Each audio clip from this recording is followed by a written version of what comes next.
numbers are startling, but they're more than numbers. They're lives, young lives, that are being forever impacted and changed by short-sighted, impulsive, and reckless decisions. It's not just our youth who are impacted. There are victims on the other side of those decisions. And those victims matter. An emotional IMPD Chief Tanya Terry this morning addressing the impact youth crime is having on our city. We have heard these conversations before as Metro Police ask the community, especially parents, to step up and be more involved in their children's lives, know where they are, who they're hanging out with, and what they're doing.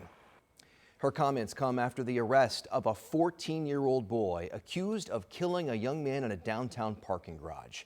It happened 1 week ago. 23-year-old Brett Scroggum was downtown with family for what was supposed to be a night at the ballpark when he was shot and killed. Logan Gay spoke with his loved ones about the impact he's made on those around him. For Cassandra Sawyer, Brett Scroggum was more than a friend. He was like family.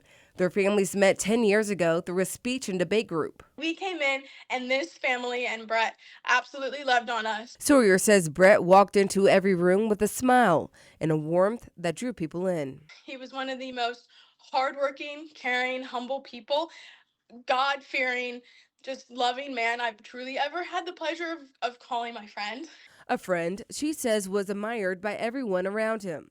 Brett recently celebrated his 23rd birthday and graduated from Indiana University. But more than his accomplishments, Sawyer says he'll be remembered for how he treated people. He was everyone's biggest cheerleader and somebody to truly encourage you, and it came from a place of love every time.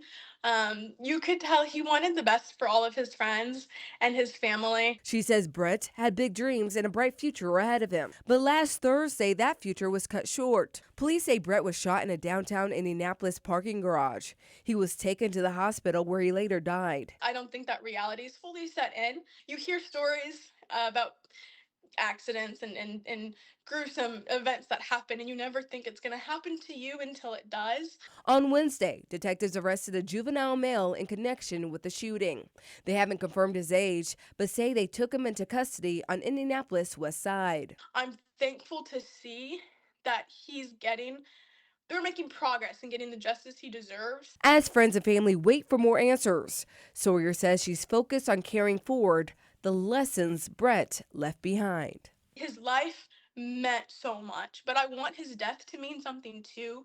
And so for me personally, he showed me what hard work looks like, what a life balance looks like, and what true joy and happiness in Christ looks like. And that's the kind of life I want to live. And since Logan filed that story, police have confirmed the suspect is 14. As you heard a moment ago, IMPD is not sharing any details about a potential motive or the circumstances of the shooting, but they did say there was no known relationship between Scroggum and the young suspect. We're going to have an update as soon as we learn more, and much more coming up today at 4 o'clock.